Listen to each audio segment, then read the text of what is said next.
বিএনপির শুভাকাঙ্ক্ষী হিসেবে পরিচিত বিশিষ্ট অর্থনীতিবিদ, লেখক ও ঢাকা বিশ্ববিদ্যালয়ের সাবেক অধ্যাপক ড মাহবুবুল্লাহ সম্প্রতি দৈনিক সমকালে একটি সাক্ষাৎকার দিয়েছেন। সেই সাক্ষাৎকার জুড়ে তিনি কথা বলেছেন বিএনপিকে নিয়ে, যা ইতোমধ্যে রাজনৈতিক মহলে বেশ আলোচনার জন্ম দিয়েছে। সেই সাক্ষাৎকারে তিনি বলেন, আপনি বিএনপিকে প্রতিষ্ঠিত দল বলছেন, তবে আমি তেমনটা মনে করি না। তবে আপনারা যেমনটা মনে করেন বিএনপি সেভাবে সংগঠিত বলে আমি মনে করি না। তার একটা বড় দুর্বলতা হলো নাগরিক সমাজের মধ্যে তার অবস্থান অত্যন্ত দুর্বল।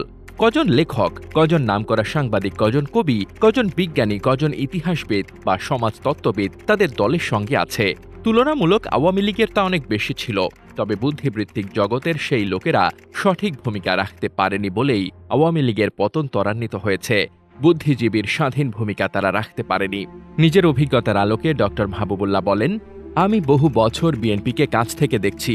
দলটির কর্মীরা এমনকি রাজনৈতিক শিক্ষাও যথাযথভাবে পায়নি।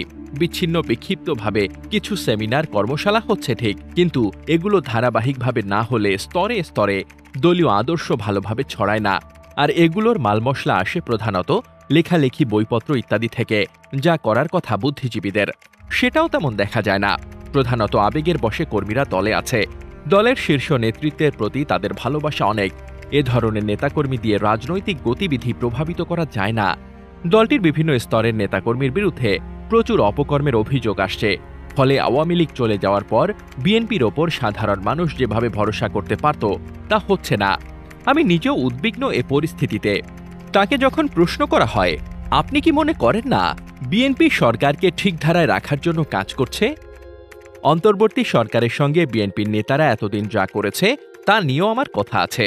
তারা এ সরকারের বিরুদ্ধে এতদিন যে ভাষায় কথা বলেছে তা মাঝে মাঝে অসৌজন্যমূলক পর্যায়ে চলে যেত। এগুলো কিন্তু তাদের কোনো লাভ বা ডিভিডেন্ড দেয়নি।